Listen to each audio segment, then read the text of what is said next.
নমস্কার, আপনারা দেখছেন রূপম টিভি। 2024 লোকসভা প্রথম দফার ভোট হয়ে গেল। ভারত জুড়ে প্রথম দফার ভোট হয়ে গেছে, আর প্রথম দফার ভোটেই মোটামুটি বিজেপি গোটা ভারতবর্ষে ভালো জায়গায় রয়েছে। পশ্চিমবাংলার কথায় যদি আসি, প্রথম দফায় 3টি লোকসভায় ভোট হয়ে গেল, যেমন জলপাইগুড়ি, কোচবিহার, আলিপুরদুয়ার। ভোট শেষে সমস্ত দলই বিজয় মিছিল করেছে, কিন্তু আসলে কে জিতবে? যে প্রথম দফার যে 3টি লোকসভা কেন্দ্রে ভোট হয়ে গেল, সেখানে কে জিতবে সেটা আলোচনা করে দিয়েছি আমি আগের ভিডিওতে। এবার আপনি কি জানেন? আপনি যে মনে মনে ভাবছেন, বা আপনারা, বা আপনার ওয়ার্ড, বা আপনার পঞ্চায়েত, বা আপনার লোকসভা, আপনারা ভাবছেন বিজেপি এবার কি করবে, তৃণমূল কংগ্রেস এবার কি করবে। কিন্তু আপনারা কি জানেন, আপনি যদি, আপনারা বা আপনি নিজেও যদি বিজেপিকে এবার ভোট না দেন, তবুও বিজেপি এবার 30খানা আসন, 30খানা লোকসভা এমনিতেই জিতবে। আপনি কিংবা আপনার পাড়া কিংবা আপনার শহর, আপনার বিধানসভা যদি ভোট নাও দেয়, তবুও এবার বিজেপি 30খানা লোকসভা অনায়াসে জিতবে। এমনিতেই বলছি না, কথার পেছনে যুক্তি আছে। আমি আগে বলে নিই যে কোন কোন লোকসভাগুলো অনায়াসে জিতবে বিজেপি। যে 30খানা লোকসভার কথা বলছি, যেগুলো জিতবেই বিজেপি, তারপর বলছি কেন বললাম যে অবশ্যই জিতবে। আপনি বা আপনার বাড়ির লোক বা আপনার গ্রামের লোক ভোট না দিলেও বিজেপি কিন্তু এবার 30খানা লোকসভা অনায়াসে জিততে চলেছে। তো আসুন, কোন কোন 30খানা লোকসভা যেখানে আপনি না ভোট দিলেও, আপনার কেউ প্রচার না করলেও, আপনি যদি গোপন ভোট দেন তবুও জিতবে, তৃণমূল যতই চেষ্টা করুক। তো এখান থেকে আলোচনায় যেটা আসলো, বীরভূম, যত চেষ্টাই করাই যাক, এখানে যাই হোক আর তাই হোক, এবার বিজেপি আসতে চলেছে। যত সেলিব্রিটি দাঁড়াক না কেন, এবার বিজেপি আসতে চলেছে। যা পরিস্থিতি, শতাব্দী রায় সেখানে জিতেছিল গতবার, কিন্তু এবার আর জিতবে না। বোলপুর, অসিত কুমার মাল এখান থেকে জিতেছিল তৃণমূলের, এখানেও বিজেপি আসবে। বোলপুর দেখুন, তৃণমূলের বড় নেতা অনুব্রত মণ্ডল জেলে রয়েছে, তাই এই 2 জেলাতে তৃণমূল ভালো ফল করতে পারবে না বলে লাভ নেই।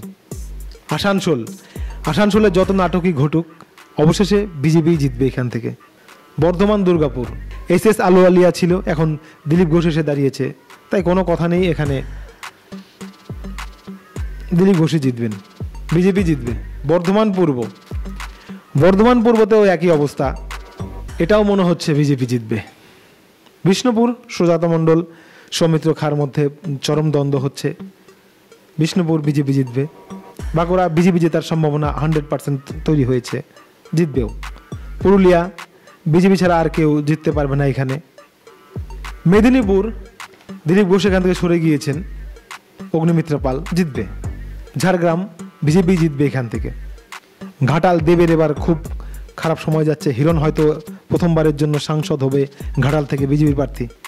কাথি বলে লাভ নেই, শুভেন্দুর গড়, শুভেন্দু এখানে যাতা করে দেবে, বিজেপি জিতবে। তমলুকেও একই অবস্থা, বিজেপি জেতার সম্ভাবনাই বেশি, বিজেপি জিতবে। আরামবাগটাও বিজেপি জিতবে, এখানে তৃণমূল ধরে রাখতে পারবে না। হুগলি একই অবস্থা, জিতে যাবে বিজেপি। উত্তর কলকাতাতে ঘটনা রয়েছে, এখানে তাপস রায়, তৃণমূল ছিল, এখন বিজেপির প্রার্থী, জিতবে তাপস রায়। বসিরহাট, নুসরাত জাহান পালিয়েছে, রেখা পাত্র প্রার্থী বিজেপির, সন্দেশখালী ঘটনা, তাই বসিরহাট বিজেপি।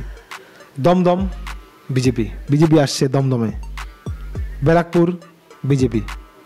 বনগাঁতে বিজেপি। রানাঘাট, বিজেপি। কৃষ্ণনগর, তৃণমূল কংগ্রেসের জিততে পারতো এখানে, কাকলে এই তোমার আপনার মহুয়া মৈত্র, জিতবে না, বিজেপি জিতবে।